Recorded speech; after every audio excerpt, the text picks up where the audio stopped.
If you've been on YouTube over the past couple of days, you probably noticed Pokemon Go content creators creating complete GoFest 2020 guides. With GoFest being less than a week away, I thought I would go ahead and throw my hat into the ring as well, but we're going to be doing this a little bit differently. We're going to break this video down into 3 core sections. Make sure to check out the timestamps below if you're interested in a specific thing. But the first section is going to be the prep work that we can start on now to get ready for GoFest. The second section is going to be GoFest itself and everything that has been officially announced by Niantic.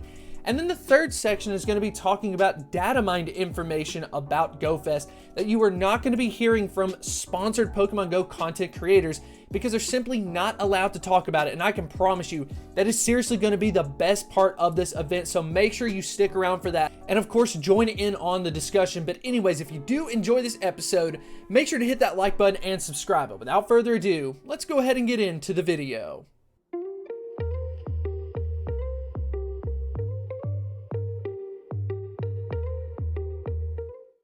So let's go ahead and talk about item management for this prep guide. The first thing we can talk about is berries. The most important one, in my opinion, is going to be a pineapple berry as well as a silver pineapple berry. And that's simply because you're going to be running into a lot of rare Pokemon spawns, whether it's going to be in the wild or through special research encounters. You're going to want to take advantage of these rare spawns and get as much candy as possible, especially if you don't have access to those Pokemon or they are extremely difficult to obtain, hence making them rare in the first place. Typically what Niantic has done in the past is they have raised the catch rate, made them easier to be able to obtain. So gone are the days during an event like this where you're going to have to use 15 golden raspberry, 15 ultra balls, hit 15 excellent curveballs to catch a single Pokemon. That should not be an issue. So I would definitely focus on hoarding as many pineapple berries as you possibly can until the event. I myself only have 130-ish right now. I'm going to try to get up to 200, but I am going to make sure that I'm going out during the event, of course, being safe. I'm actually going to be doing it in a car. I'm going to be trying to get as many as I possibly can along the way, but focus on pineapple berries for now. Anyways, we go ahead and move on to the ball section.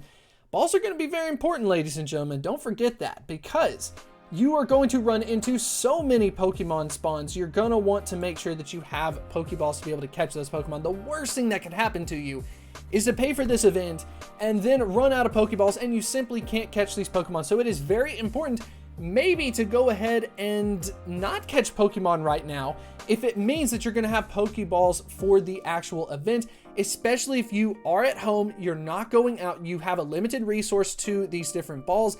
I would say go ahead and opt to not catch as many right now and just wait until GoFest if you have limited resources. But speaking of that, as far as the general plan is concerned, I would say to go ahead and open up all of your gifts from here on out to try to get yourself as many Great Balls, many Ultra Balls, many Pokeballs as you possibly can going into the event. And then for myself, I'm going to actually opt to not throw any Pokeballs because I'm going to be using my gacha and letting it own the Pokeballs, not throwing any of it, getting rid of its inventory, just letting it do its work. If you're going to be working at this from home, working on the event, then maybe consider not using an auto catcher because the spawns aren't going to be super crazy at home. And then you don't want to use that auto catcher just for that because the catch rate is going to be like 50%. You can do better than that. So that's just kind of a piece of advice. If you're going out, use an auto catcher. If you're staying in, maybe go ahead and opt to just not do that. And then of course, throw it yourself. So the third and final piece centered around the prep guide when we're talking about management is going to be Pokemon management. Now I myself already have about 350 Pokemon slots open for the event. I am going to try to do more, but just generally speaking, what I would recommend you to do is number one, go through your most recent Pokemon. I think that's something that a lot of people don't really consider. If you go through your most recent Pokemon and you clear them out, that's going to be super helpful. And if you're not doing this daily, all of a sudden you can have a big pocket of Pokemon that are very hard to find with just typical things like the lowest CP, the, whatever you have to be able to clear those out. I would say go ahead and clear out your recent. Make sure, of course, you don't have any super high IV ones or good ones for PvP. But make sure you do that. I think that if you do that daily from here on out, that's going to be a huge help to you. You may end up clearing out like an extra 100 slots that way. And then the second tip is going to be reverse sorting your CP, starting with the lowest CP and just clearing your way up. If you run into some shiny 11 CP Pokemon, just get rid of them. I know it's a pain in the butt to be able to do that since you can't mass transfer it, but it's really going to go a long way. And many people ask me, how many Pokemon slots do you need to have open? Honestly, I don't think there is a number. I think the main point of this is if you've got a ton of Pokemon slots open, you're simply going to have to do less management. If you have a small, tight window, you're going to have to do a ton of management throughout the entire event. So it's going to be wherever you end up standing throughout that. So let's go ahead and jump into section 2 of this video, and that is about the event itself and everything that has been officially released, and of course highlighting everything that is the most important thing you need to know. So of course it's going to start July 25th. It's actually going to be a 10-hour event. That is very long, so make sure you stay hydrated, make sure you take breaks. I know you're going to want to not miss out on the action. That's where an auto catcher could end up coming in play. Maybe you don't take a break from the game, but you take a break physically. I don't want anybody getting hurt out there. So anyways, the first thing we need to know is going to be the special research task. You simply have to open up the game during this event and obtain the special research and just simply have it. You don't have to necessarily complete it during GoFest. So for some reason, if you end up getting this and you end up finding out you had to work or do something else and you physically can't go out and play it, just open up the game, make sure that you obtain that special research. There's going to be one for day 1 as well as day 2. So there's going to be 2 in total. You just have to obtain it during the event. You don't have to complete it during the event. That's very important to go ahead and mention that. But anyways, as far as the most interesting feature of this, I think it's going to be the rotational habitats throughout the event. With the event being 10 hours, what's going to end up happening is every hour, these different habitats are going to rotate. And then of course, since it's 10 hours and there are 5 of them, they're going to go through once, and then they're going to cycle back through. And as far as the specific hours are concerned, just pay attention a little bit closer to the event.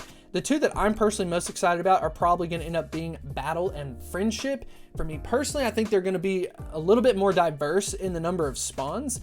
But for the Fire, Water, and Grass, I'm sure you can imagine there's going to be a ton of starter Pokemon. So if you need candy for starter Pokemon, this is going to be a great way to obtain it. And then number 2, if you want to get some with a Community Day exclusive move, of course, you just wait until the December Community Day using some of these spawns, so good luck with that. Hopefully you can get it. And then finally, there's going to end up being a special bonus that ends up occurring every hour. Now, the way they're doing this is kind of interesting, but it's very important to go ahead and go through, and I want to use a screenshot as an example. So anyways, we've got this example where it's send 100,000 gifts to friends. That's, of course, going to be the challenge, and we are going to have an hour to do it. What's going to end up happening is, let's say that we end up completing this and there's still 45 minutes left. Whatever the bonus is, that's going to be the bonus for the remainder of the hour. And then once the next cycle goes through, so the next habitat, for example, this is all going to reset and be a completely new challenge that we're going to have to do.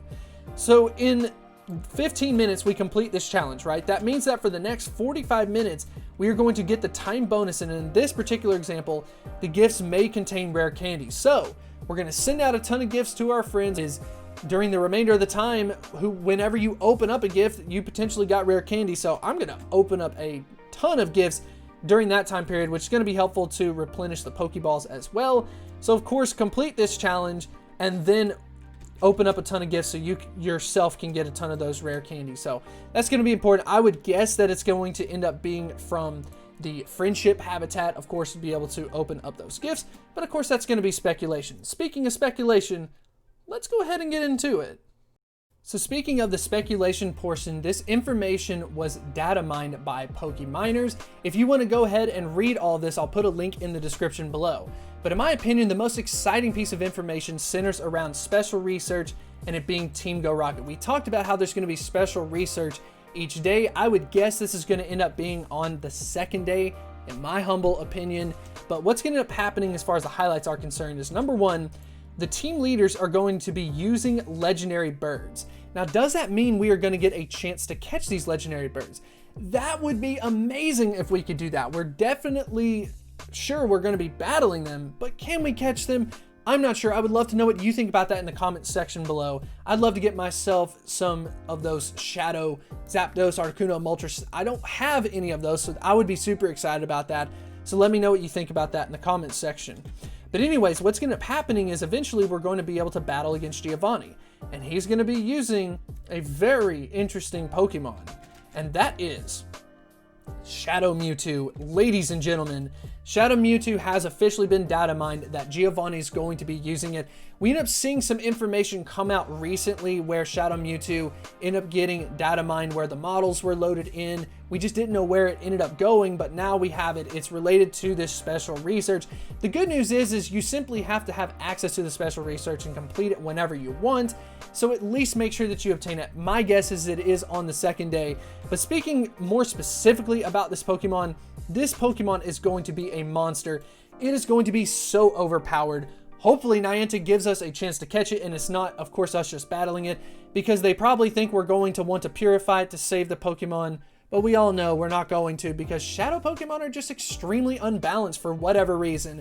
This Pokemon is going to be extremely important to have, and is probably not going to be rivaled until Mega Pokemon come out. And like we said before, if you've got a Shadow version of a Pokemon and Shadow Pokemon can evolve, it's going to be lights out. This Mewtwo is single-handedly going to be the most important Pokemon that you can have in Pokemon Go. But I would love to know what you think about all of this in the comment section below. Do you think we'll be able to catch those Shadow legendary Pokemon? What about Mewtwo? What about the birds? Let me know in the comment section below. Let me know what your plans are for GoFest, and I will see you next time. Huge shout out to the supporters over at Patreon. If you would like to get exclusive perks, make sure to check out that link in the description, and I will see you next time.